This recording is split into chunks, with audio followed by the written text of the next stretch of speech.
Tumben nih minta naik. Ya, ada mau kutanya sedikit sama Mustan. Apa? Hmm, Silakan. Tentang boleh naik Ustadz kan? Hmm? Ustadz, di Islam itu surganya ada berapa tingkat Ustadz? Kalaunya sama saya belum pernah ke surga. Aku tunggu. Apakah surga itu sekarang sudah ada Ustadz? Itu konteksnya surga dan neraka tuh di yaumil qiyamah. Maksudku sekarang udah ada nggak? Hmm. Surga itu udah ada atau belum? Saya belum pernah ke sana. Tapi Gimana bang mau mau memastikan kan gitu? ada surga dan neraka. Apakah surga saat ini sudah ada? Ya, kalau anda tanya saya belum pernah ke surga. Iyalah, aku nggak tanya. Kalau pertanyaannya Ustadz, apakah Ustadz udah pernah ke surga? Ya belum pernah. Tapi di dalam Iya, menurut Ustadz, apakah saat ini surganya Islam itu sudah ada? konteksnya di hari kiamat. Oh, tapi berarti belum saat ini belum ada surga ya? Wallahu a'lam. Oh gitu. Hmm. Neraka pun nggak ada juga, belum ada juga neraka saat ini. Ya wallahu a'lam, benda gaib semua yang kau tanya sama saya.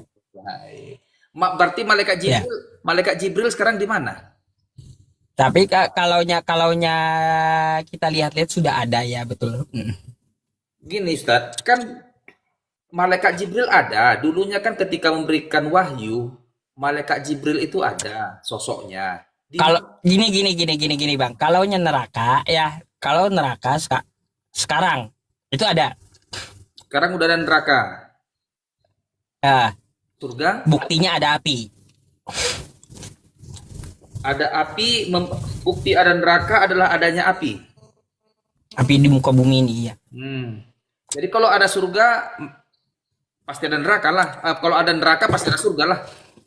Hmm. Tadi Ustaz, Baru ingat saya ke trigger di otak saya ketika malaikat Jibril memintakan itu ya kerikil sebesar sawi gitu ya dari neraka itu. Baru ingat saya.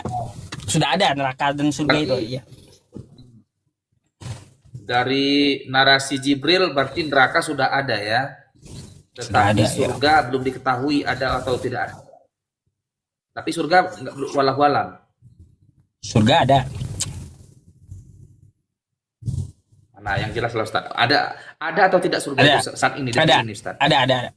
Ada, ada, ada ya. Oke, deal kita ada. Siapakah, siapakah orang saat ini yang sedang, siapakah orang yang berada di surga atau yang berada, siapa yang berada di surga itu? Saat ini pintunya masih ketutup. Itu. Oh, berarti Hmm. surga itu tempat atau bagaimana? Tempat memang tempat tempat kebahagiaan. Tempat. Terus Apakah isinya adalah para malaikat? loh, isinya semua orang beriman. Berarti ada orang beriman yang sudah meninggal dan masuk ke surga. Oh, kalaunya dipaham kami, Bang, habis meninggal ini ke barzah dulu. Barzah. Eh, waktu Barzah. waktu Nabi Muhammad melakukan perjalanan Isra Mi'raj, apa dia bertemu Tuhan di surga menerima Beda perintah beda sholat beda atau beda. gimana? Bentar. Isra Mi'raj nanti jangan dicampur. Itu beda pembahasan masalahnya dengan ini. Ah, jauh Anda kalau ke situ. Maksudku begini, Nanti kan ada perintah nih kan,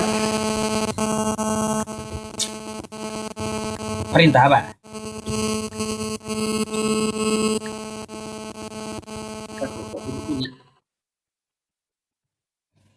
Jadi Bang, oke, maksud kau surga neraka Allah udah ada di ada, mana Ustaz? membuktikan sudah ada.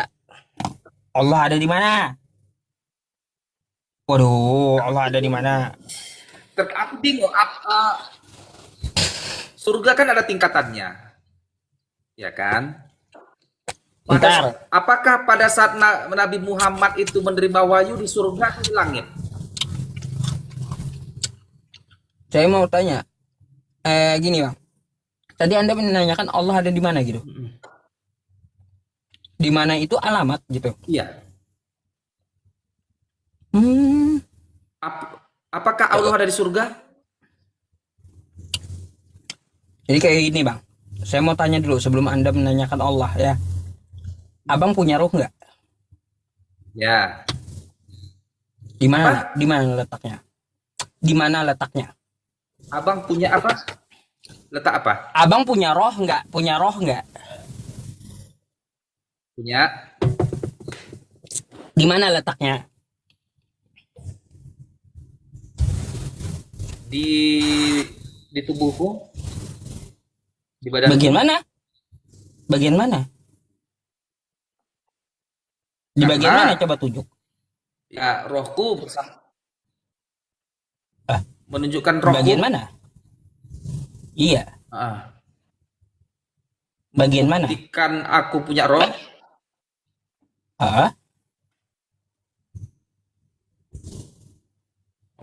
Oh, tentu. Mungkin salah satunya aku bermimpi itu mungkin perjalanan rohku. Enggak, saya bukan nanya mimpi. Yang saya tanya Anda. Anda punya roh? Yakin Ya. punya roh? Kan Anda Punya. hidup. Letaknya di mana? Yakin. Letaknya di mana? Di badan saya, di tubuh saya. Bagian mana? Letaknya ya di badan saya loh, Ustaz. Ada medianya badan saya. Ya bagian mana? Tunjuk aja. Ya bagian keseluruhan loh, Ustaz, yang bagian hidup ini. Ada medianya. Keseluruhan. Ada media tempat roh saya. Gini, media. Kalau keseluruhan, roh saya bentar, Bang. berada. Kalau keseluruhan orang putus tangan masih hidup. Iyalah, sebentar Ustaz. Media, saya punya roh nih. Media tempat di mana roh saya tinggal adalah tubuh saya. Medianya. Kan gitu, betul. Yang saya Betul. tanya, letaknya di mana? Letaknya Itu di yang saya tubuh tanya. saya lah. Letaknya. Bagian mana? Di tubuh saya. Bagian mana?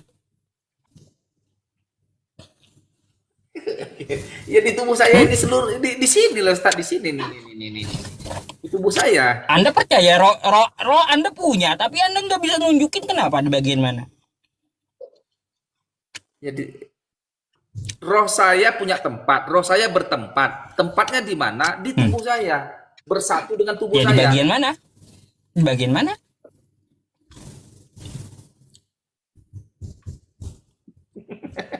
Ya di tubuh saya. Ustaz. Kalau di bagian ini di Bingung sendiri kan?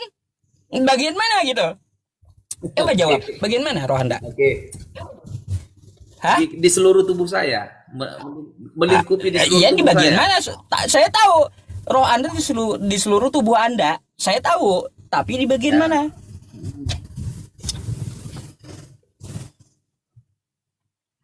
Di seluruh tubuh. Hah? Seluruh tubuh. Seluruh tubuh. Ada orang potong tangan masih hidup. Ya. Membuktikan nggak ada lagi roh di situ.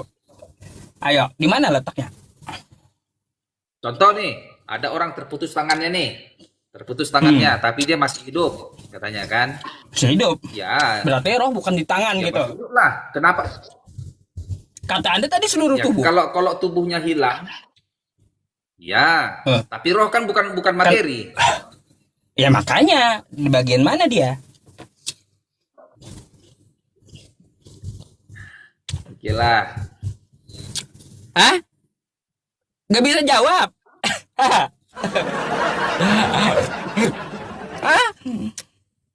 Baru itu bang ku tanya sama kau. Ya, gak usah kau nanyakan Allah, tanyakan dirimu sendiri aja. Kau nggak tahu gitu loh. Ya, itu jelas Ustaz, kalau itu jelas. Makanya nggak Jadi perlu. gini, Ustaz, definisi. Jadi gini bang. Kenapa saya menanyakan ke diri Anda agar Anda paham ngapain ditanyakan gitu?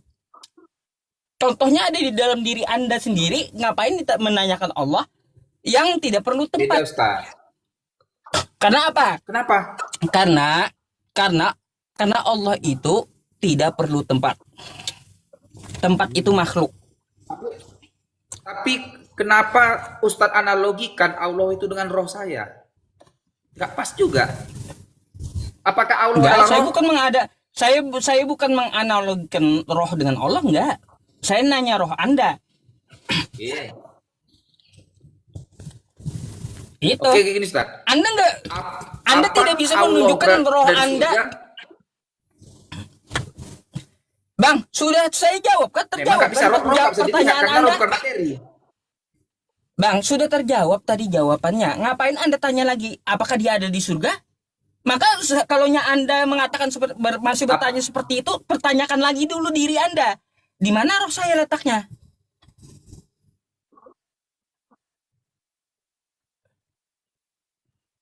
Ayo, Ya, di tubuh saya. Di tubuh saya. bagian Di mana? badan saya, menyatu Bagian dengan badan mana? saya. Menyatu bagian mana? Bagian mana? Janganlah bagian mana. Jadi Ah, kan bingung kan? begitulah pertanyaannya. Iya, bagian mana? Kau mau meletakkan Allah di surga, Allah tempatnya di surga. Kau letakkan Allah di surga, artinya kau meletakkan tempat Allah di surga. Berarti kau harus jawab. Iya. Saya tanya, roh kamu ada di bagian mana? Di badan saya. Bagian mana? Di hati saya. Hah? Sejak kapan Di hati. roh ada di hati, teman-teman? Hah? Sejak kapan di hati? Coba Oke. cek ke medis, mana ada roh di hati? Ini pendapat saya ya. Jadi gini dia, ada ayat Nggak mengatakan ada di hati, salah. tubuhmu. Sabar dulu Ustaz. Ada ayat mengatakan ya. begini, tubuhmu adalah bait Allah katanya. Tubuhmu adalah bait Allah, artinya di sini berdiam roh Allah di dalam kami ini, umat Kristen ini yang percaya nih. Berdiam roh Allah di tubuh kami ini.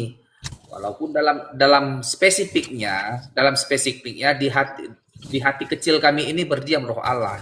Jadi karena di hati kecil kami ini berdiam roh Allah, Roh Kudus, maka jawaban saya berpeluang di mana itu Roh Kudus, disitulah roh kami juga berada, memelihara roh kami. Roh Kudus itu kan roh pemelihara. Terus? Gitu ya. Jadi kalau Ustadz tanya, di mana rohmu itu?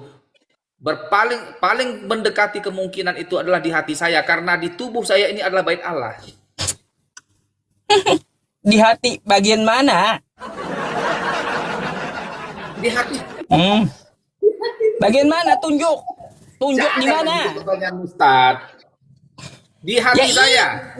Itulah kita membuktikan kalau kita mau nyari alamat Allah, coba kita cari dulu ruh kita gitu loh. Yang ada di diri kita dulu, kita lihat dulu gitu. Supaya kita paham gitu dengan Tuhan. Bagian mana diri kita? Oke, berarti Allah tidak ada tempatnya ya. Enggak bertempat. Baru nyadar dia. Kan baru nyadar.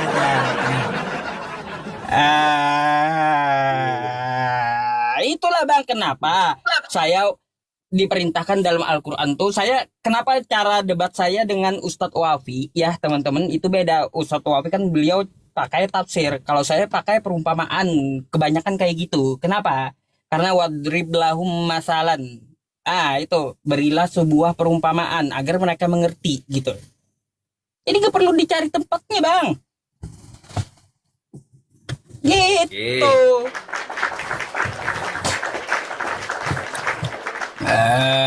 Gak ada tempatnya. Oke Ustaz, aku mau tanya Ustaz. Habis ini Ustaz yang naik ke aku, biar ada ganti-gantiannya nanti. Ya. Apa yang paling diinginkan oleh iblis? Diinginkan oleh iblis, wah, menyesatkan anak cucu Adam. Menyesatkan anak cucu Adam. Untuk apa dia menyesatkan anak cucu Adam? Iyalah, untuk jadi temannya di neraka pasti.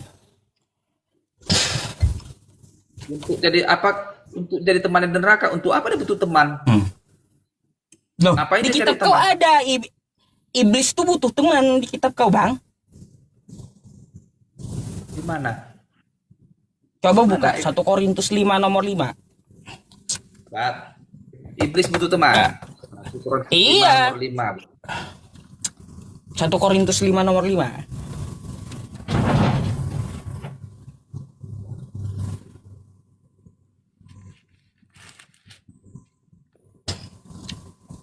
Bacain nyaring-nyaring. Orang itu harus diserahkan dalam nama Tuhan Yesus kepada iblis sehingga binasa Hah? Kan tubuhnya gitu. agar rohnya diselamatkan. Salah. Minta tumbal tuh. Benar. Nggak Minta ada tumbal tuh iblis kan gitu. Nggak salah. Kitab kau salahkan sendiri. Ya Bilang. udahlah. Oh ya udah, kalau kitab kau sendiri aja kau salahkan berarti Benar. sudah ya udah ya kan gitu ya. Kan berbagi Ustaz. Apa? Di Apa sini, lagi? Ustaz bilang tadi kan bahwa iblis butuh teman. Di mana tertulis iblis butuh teman? 1 Ya, Korintus iya. 5 ayat 5. Bukan, nggak ada dia butuh teman. Oke, gini Ustaz, Orang aku bilang, itu harus diserahkan Kalau- kepada iblis. Kan jelas itu. itu, Jelas sekali kalimatnya. orang-orang berdosa ini sebenarnya Ustaz, ini Ya dosa iya, dalam diserahkan jemaatnya ke ini, iblis kan? artinya ada jemaat yang berdosa. Diserahkan ke iblis kan? Perlu. Betul nggak? Bentar dulu Oke. saya tanya, diserahkan ke iblis Kalau nggak? kalau Bentar dulu kalau Bang, Ustaz, saya tanya diserahkan ke iblis nggak? Ya, betul. Ya udah, Di sini berarti sesuai betul dengan kata-kata ayatnya. saya iblis butuh teman. Bibel kau sendiri yang bilang. Kayak gimana? Pemahaman Ustadz terhadap Bibel ini yang salah, nggak pas. Tapi gini lah, jangan cerita. Aku cari Terus lagi. jadi Bagaimana? kalau kagak pas kayak gimana pasnya? Saya mau tahu tuh, diserahkan ke iblis tuh buat apa coba? Oh, pemahaman ayat ini kan, ini biar kuterangkan sama Ya. Ustadz ini ya, ayat ini ya.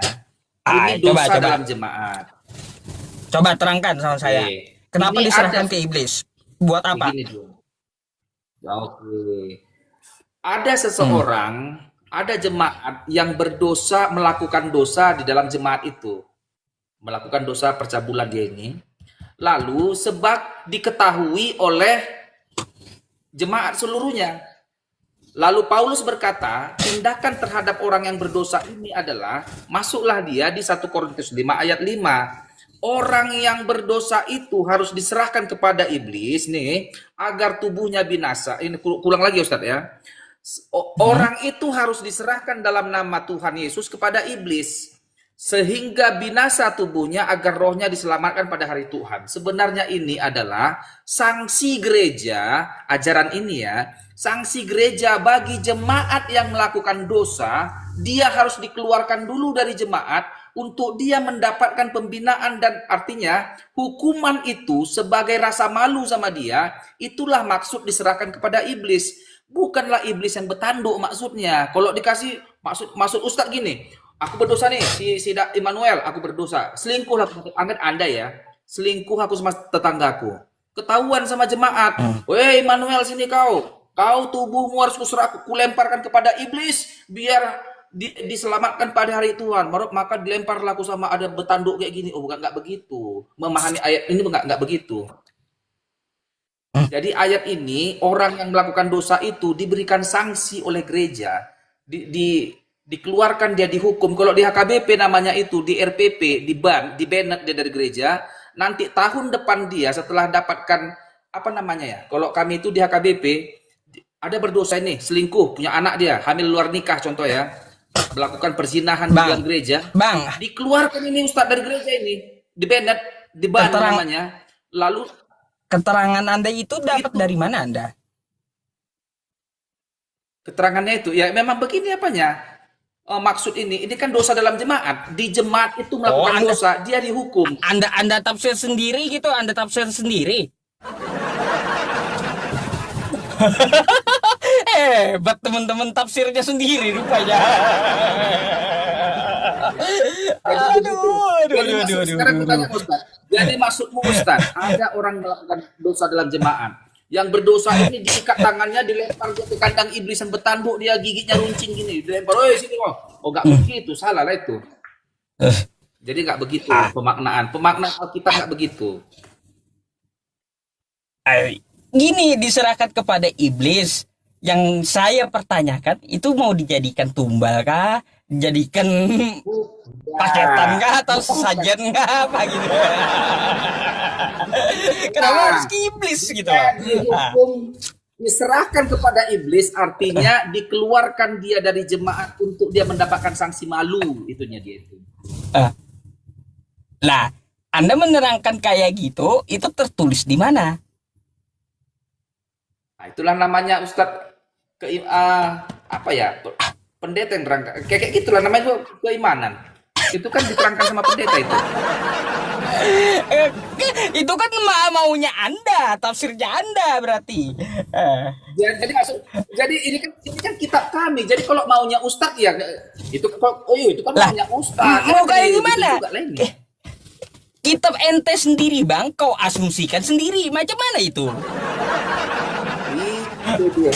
Jadi begitu Ustaz. Jadi contoh lagi Ustaz Kitab ya. kitabnya sendiri diasumsikannya sendiri. Contoh. Aduh. Jadi ada contoh kata-kata Paulus ini lagi Ustaz yang apa ya, yang butuh penafsiran. Contoh nih. Contoh. Ada Paulus berkata, ada duri dalam dagingku katanya kan, ada duri dalam dagingku. Itu kan sebenarnya menyatakan pada ayat apanya tuh, sakit, ada penyakit Paulus ini yang apa, yang mungkin dia pingin dia Tuhan menyembuhkan tapi Tuhan tidak memberikan itu, nggak tahu entah ayat berapa itu ya. Jadi kata-kata Paulus ini Ustadz nggak bisa dimaknai dia letterlet begitu-begitu. Contohnya nih, Nggak bisa diserahkan kepada dimaknai iblis, letterlet. oh jadikan tumbal, oh nggak begitu ya. Iya, Masalahnya nggak bang, sepenuhnya letterlet begitu. Ada dia letterlet, tapi ada juga masalahnya ya penafsiran. yang saya pertanyakan sama kawan-kawan Kristen ini semenjak dulu ya, ini saya harus jujur sama ente nih ya. Cara menafsir, mengetahui Hmm. itu ditafsir atau mengetahui itu sebuah perumpamaan di dalam Bible itu pakai ilmu apa gitu. Hmm. Oh itu para teolog-teolog lah yang mengapakan itu, yang menafsirkan itu. Sarjana teolognya itu. Kan sudah ada Lalu bilang. kenapa Anda tafsirkan sendiri kitab Anda kalau ada tafsirnya? Biasa dalam jemaat. Ini tafsir yang pernah aku baca. Oh, jadi di Kristen itu gini, Bang. Boleh gitu kitabnya itu sesuai pemikiran dia gitu. Enggak juga. Loh, Jangan pemikiran sendiri. ayo. Pemikiran Abang sendiri berarti. Jadi begini. Kalau kita di Islam nggak bisa ya, Jadi, teman-teman. Beda dengan kita. silakan. Ya beda dengan kitab kami, Bang. Kalau kitab kami nggak bisa. Nggak bisa kayak ente. Ada jalurnya, jalur keilmuannya. Memahaminya pun ada, namanya ilmu alat. Nahwu sorof. Ah, itu tata kaidah bahasa. Bang, Kok ngelek Ustaz? masa ngelek-ngelek. Ente ini orang terakhir yang naik malam ini, Bang. Ya, Kristen habis ini saya mau tutup juga setelah kita bubar gitu. Karena saya udah ngantuk. Gini, saya mau tanya satu lagi boleh? Iya, ya. Boleh. Coba Anda buka Yohanes 1 nomor 14. Yohanes 1 nomor 14. Bentar, Ustaz. Bentar.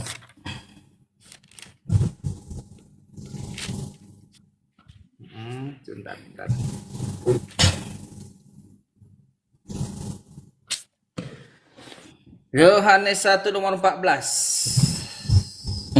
Firman itu telah menjadi manusia, ya, dan tinggal di antara kita, dan kita telah melihat kemuliaannya, yaitu kemuliaan sebagai anak tunggal Bapa, penuh anugerah dan kebenaran. Oke, amin. Begitu firman Tuhan. Apa yang bisa kalian tanyakan? Kapan Yohanes tuh melihat firman jadi manusia? Kapan Yohanes itu Melihat firman jadi manusia. Melihat Firman jadi manusia. firman firman yang jadi manusia itu adalah Yesus Ah, Kristus itu sendiri. kapan dia lihat? Yohanes, penulis Yohanes, pada saat dia melihat Yesus, pada saat dia melihat Yesus. Lah, waktu kejadian firman berubah jadi manusia, kapan Yohanes melihat kejadian itu? Ah, itu janganlah ditanya begitu, Ustaz. Itu masa kapan macam berubah jadi Mati. Kalau yang nggak melihat, kalau nggak melihat, ngapain ditulis gitu? Berani kali menuliskan, mengasumsikan firman jadi manusia. Kalau yang nggak lihat, itu kan kitab-kitab Yohanes, kesaksian dari Yohanes. Saksi mata katanya Yohanes itu. Kalau dia saksi mata, Yohanes ini kapan melihat firman jadi manusia? pada saat dia melihat Yesus itu. Yesus itu adalah sang firman. Kejadiannya kapan? Yesus kan sang Kejadiannya firman. kapan? Waktu Yohanes, perubahannya Yohanes itu, anak Zebedeus kan yang Bang, yang ditanyakan itu waktu perubahan firman jadi manusia itu kapan?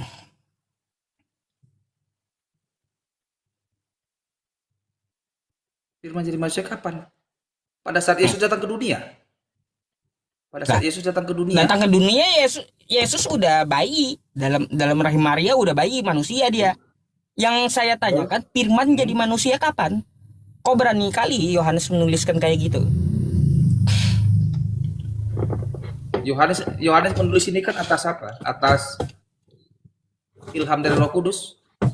Oh, ilham dari Roh Kudus. Di mana itu tertulis? Bentar. Saya cari. Kalau itu ilham dari Roh Kudus, di mana tertulis? Bentar ya. Ada itu semua yang di kata Paulus itu ya, bentar, diilhamkan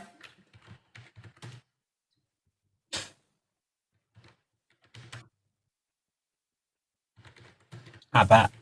Kau mau cari Timotius 3 gitu? Timotius 3 nomor 16. Mau pakai itu? Bentar, berapa Ustaz? Satu Timotius itu berapa?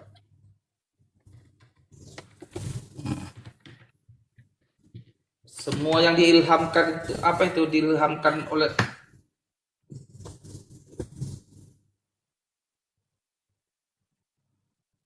bukan.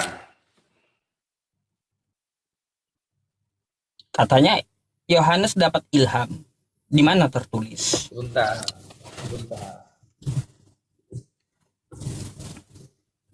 Oh, 2 Timotius 3, bentar. 2 Timotius 3, 16.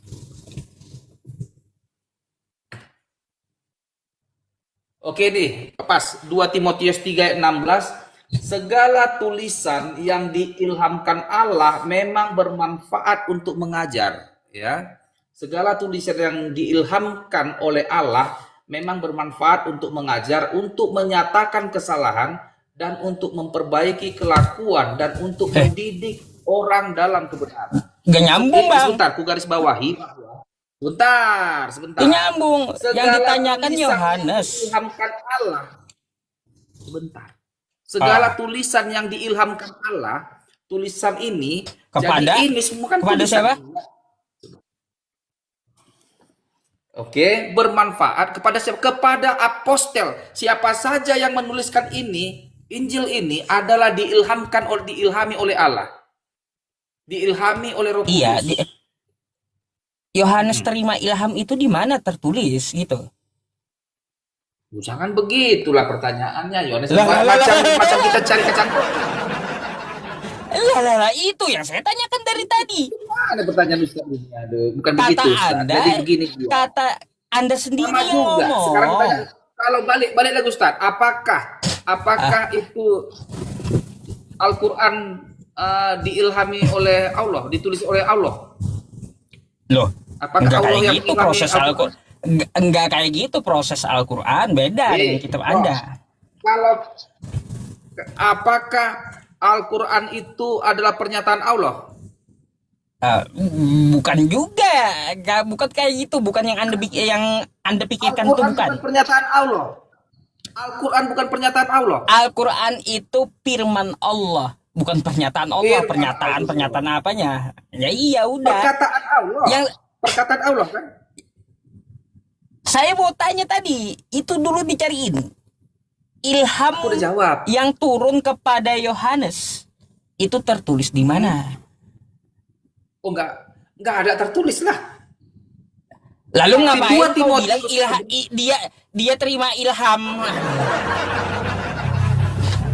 Ngaco berarti ngarang kau Pertanyaannya kalau begitu kau ya dustai jangan saya ketemu dari jawaban, tadi. Ustaz. Janganlah begitu. Jadi Berarti dari tadi pertanyaannya, kau apakah bohongi ini saya. merupakan- Jangan, tidak. Jadi 2 Timotius 3 ayat 16, segala tulisan ini segala tulisan ini yang saya diilhamkan cari. Allah. Bang, yang saya cari itu bukan segala tulisan. Ilham yang turun ke Yohanes itu di mana tertulis? Udah dibilang segala tulisan di sini. Si Yohanes kena, Markus kena, Paulus kena, siapa? Semua yang tertulis ini diilhami oleh Allah. Begitu, Ustaz. Makanya ini kitab suci. Ini adalah firman Bang. Allah. Kenapa? Karena segala tulisan ini adalah diilhami oleh Allah. Saya Begitu. bukan nanya itunya. Yang saya tanya, ilham yang diturunkan kepada Yohanes itu tertulis di mana gitu? Paham nggak? Paham? Ya Kalau udah, di spesifik- mana tertulis? Kalau spesifiknya, di mana ilham tertulis di sini? Di mana tulisannya bahwa ilham ini diilhami oleh Allah kepada Yohanes itu nggak tertulis memang. Nggak ada di sini secara pribadi spesifik. Gitu. Berarti ngarang Yohanes tuh ya? Tapi nggak boleh juga kita bilang mengatakan. Ngarang berarti tuh Yohanes Nah, tuh. lalu Terbukti ngarang dari- kalau kayak gitu. Nggak ada datanya. Maka jika nggak ada datanya jadi ngarang. Lah, ya iyalah ngarang jadinya. Dari mana dia dasarnya? Ngarang berarti itu Yohanes. Firman jadi manusia. Semua. Oke. Jadi ngarang semua lah. Berarti kalau gitu tuh ngarang semua lain, nggak betul semua lain. Kalau kayak gitu. Ya iya ngarang semua itu jadinya. Iya. Nggak bisa gitu. Eh. Jadi gini deh Ustaz. Alkitab ini adalah kitab suci, betul yang pertama ya. Alkitab ini adalah firman Allah. Kenapa kau bilang firman Allah? Karena ini adalah 100% enggak? 100% firman Allah. Kenapa? Coba Karena ini datang. buka Lukas 1. Boleh, berapa? Lukas 1 sampai 3. Firman Allah 100%. Mimpi kau. Mimpi kau firman Allah 100%. Berapa? Nah, Lukas 1 sampai 3. Lukas 1 Lukas sampai 1 3. Ya, Lukas 1 sampai 3. Lukas 1 ayat 3 atau Lukas 1 pasal 3 gitu. Ya dari nomor 1 sampai 3 gitu. Coba baca.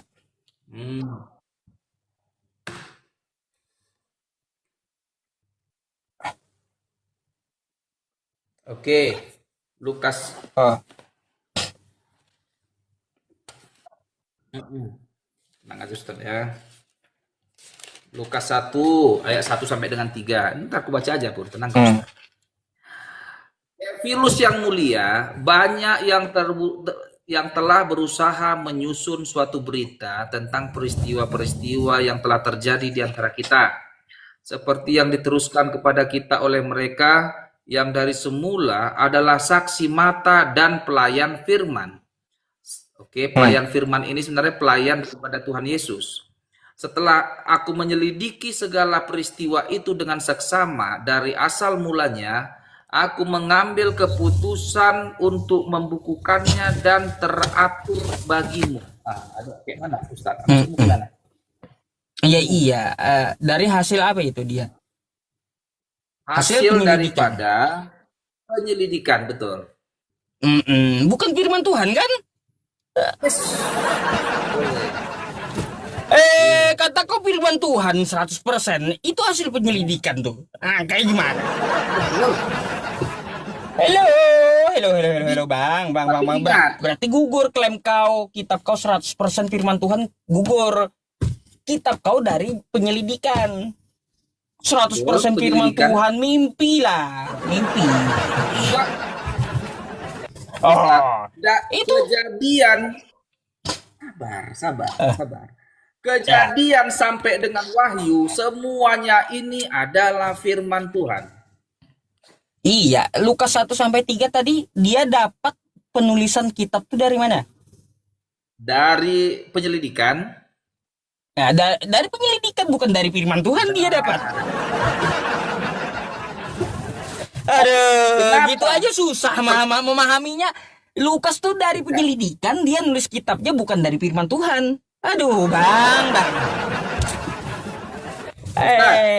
Apakah Ya, batasan firman Tuhan menurutmu dengan batasan firman Tuhan menurut kami beda? Itu selisih kita. Ya. ini Jadi, bukan masalahnya firman Tuhan ya tidak bisa melalui penyelidikan, nggak mungkin. kenapa? Menurutmu nggak bisa, Hah? menurut kami bisa. Oh, kayak gimana? Mulai ngarang pula kau kali ini. Ya. Firman Tuhan, ini kan di sini kan bukan hanya perkataan Tuhan, peristiwa-peristiwanya pun, nubuatan-nubuatannya pun adalah firman Tuhan. Ya, kenapa? Karena segala tulisan yang dituliskan ini untuk mengajar, menyelidiki. Lihat nih, karena itu ini kok menyelidiki. Segala tulisan ini, Ustadz, adalah diilhami oleh Allah. Karena diilhami oleh Allah, maka ini adalah firman Tuhan. Segala tulisan ini Itu kan diilhami oleh Allah. Lukas menyelidiki. Kalau Lukas tanya orang dalam penyelidikannya, waktu itu Yesus gimana? Lalu dijawab orang itu begini Yesusnya. Apakah orang itu diilhami Tuhan? Ilhami. Dari mana Anda tahu? Dari tulisan itu, segala tulisan ini diilhami Tuhan. Pernyataan Enggak sebuah tahu kan Anda, Bang? Dari mana Anda tahu? Waktu Lukas melakukan penyelidikan, lalu nanya orang, Ya. dari mana Anda tahu orang yang ditanya Lukas tuh ya dapat ilham dari Tuhan? Dari hasilnya, dari ajarannya, dari tulisannya ini semuanya. Bukan dari mana Anda taunya? Itu tulisan yang udah jadi kan. Kalau Lukas itu Anda tahu dari mana gitu. Ketika Lukas melakukan penyelidikan, dia tanya orang. Ya, dia tanya tuh orang. Orang yang ditanya Lukas itu dapat ilham dari Tuhan. Itu dari mana dapat diketahui? Pasti ya, keimanan lah Ustadz. Namanya juga iman. Imani saja rupanya. Kalau Ustadz tanya, Aduh, itu imani saja misalnya. Kacau abang ini. jadi kan Imani begini. saja, tidur aja deh. Kenapa saya? Aduh. Karena ada dasarnya bahwa segala tulisan ini untuk mengajar dan menyatakan kebenaran adalah diilhami oleh Tuhan. Jadi seluruh tulisan ini diilhami oleh Tuhan. Begitu Ustaz. Oke. Satu lagi boleh nggak bang? Boleh. Agak rame sih. Agak rame saya nanya sama ente nih bang. Ya. Boleh. Tadi saya close ya tadi ya. Lukas udah sampai lari ke Lukas, sakit kepala kau sama saya.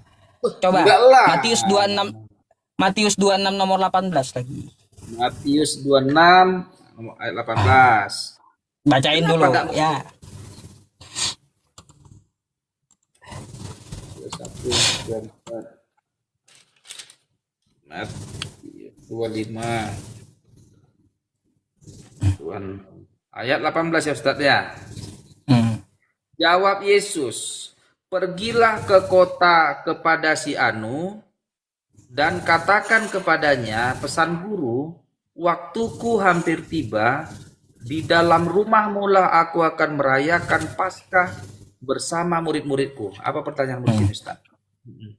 Siapa si Anu? Si Anu ini orang yang dirahasiakan oleh Tuhan Yesus. Iya, siapa dia itu? Namanya siapa? Enggak diberitahukan Tuhan Yesus siapa namanya. Rahasia. Kalau nggak diberitahu gimana pesannya mau nyampe? Sampai Gimana mau nyampe be? Kalau nggak diberitahu orangnya siapa? Aneh. Ini Ustaz. Contoh Pak. nih ya, contoh. Boleh. Saya mau kirim pulpen. Bang Immanuel kirimkan Ya. pulpen ini ke tengah kota kepada si Anu, kata saya. Kira-kira nyampe nggak pulpen ini? Kalau aku dengan si penyampai pesan ini sudah saling mengerti, sampai udah Lah, saling paham. masalahnya konteksnya belum ini. Ini kan kepada murid-murid. Ya iya, kepada murid-murid. Nah, gini, Ustaz. Efeknya kayak Sebentar, gimana? sebentar.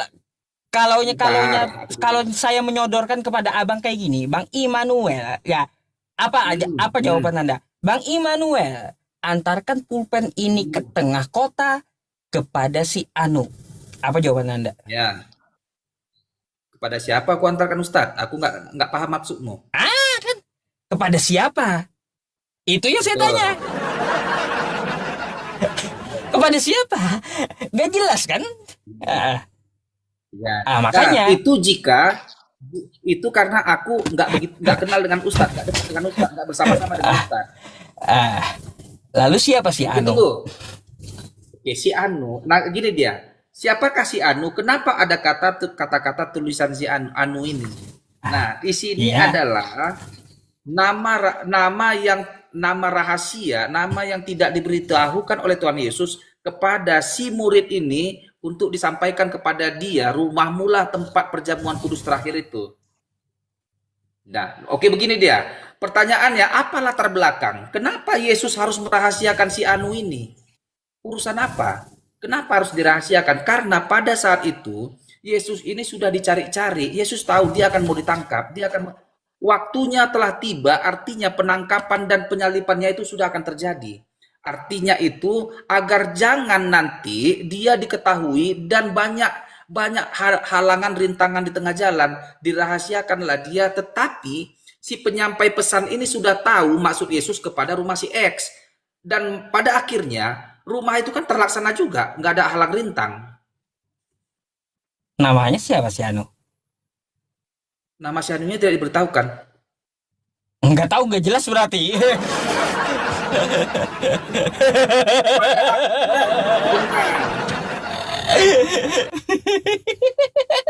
Pada Aneh-aneh kitab akhirnya, kau bang.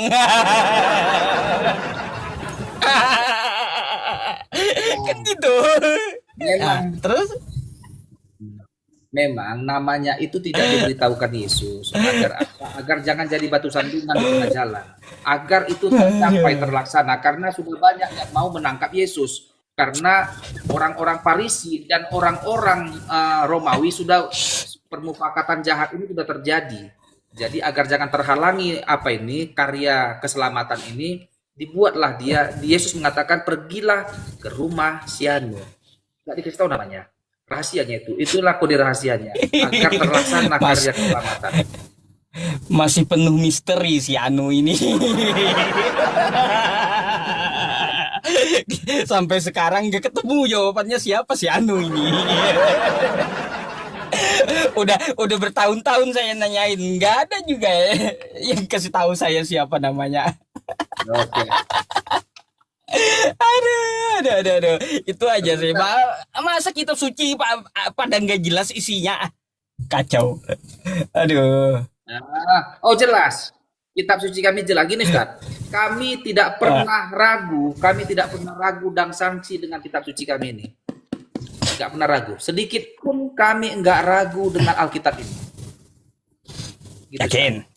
Artinya, ini real nih, Ustaz. Artinya, dalam menjawab pun kami, Ustaz, dalam menjawab pertanyaan-pertanyaan, sedikit pun kami nggak pernah gentar. Artinya, ini apa bisa diterangkan?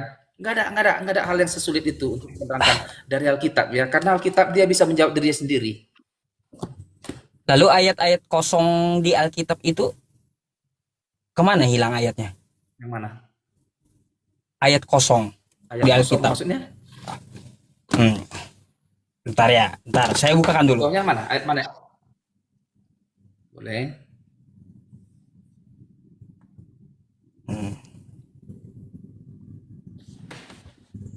Nih.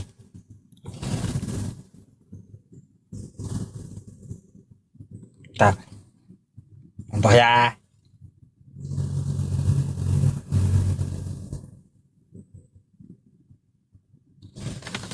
Nah, nih Bang, ya. Boleh. Ini saya bukan buat bijak. Nih, Matius 17 nomor 21. Ini apa nih belajar bahasa Indonesia dari mana ini orangnya? Kok Matius buka apa ini buka Bentar. kurung? Buka kurung. Jenis ini tidak dapat diusir kecuali dengan berdoa dan berpuasa. Tutup kurung. Apa ini satu ayat tanda kurung semua? Apa itu Bang? Satu ayat kok tanda kurung semua? Oh, Iya. maksudnya apa? Tunggu dulu ya.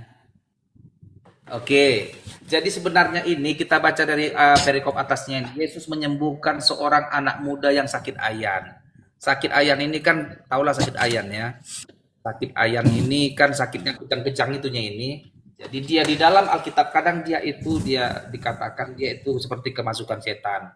Jadi jenis sakit ayan ini, jadi sakit ayan ini tidak dapat diusir kecuali dengan doa dan berpuasa. Artinya ini sebenarnya adalah memang benar-benar kalau penyakit ayan ini kan seperti hampir hilang, mustahilnya bisa sembuh ini. Kalau dari secara mediknya, kalau udah sempat saraf rusak, artinya kalau sering step atau tanpa demam pun jadi step, jadi ayan lah, lihat api, lihat air ayan, kejang-kejang. Hanya bisa sembuh dengan berpuasa dan berdoa sungguh-sungguh kepada Yesus Kristus, dan mukjizat bisa muncul di hadapan kita. Nama Yesus bisa menyembuhkan sekalipun penyakit ayan. Kalau memang imanmu besar. Kalau imanmu adalah dulu aku bilang. Beriman kepada Yesus Kristus, yang ayan pun bisa sembuh. Itu artinya ini. Bang, ini ayat sebenarnya nggak ada di Bible, nggak ada. Cuma saya yang bingungnya ini kenapa ada buka kurung tutup kurung satu ayat? Apa maksudnya? Nah, Ini nggak pernah saya temui, nggak pernah saya temui Ustaz. dalam bahasa Indonesia.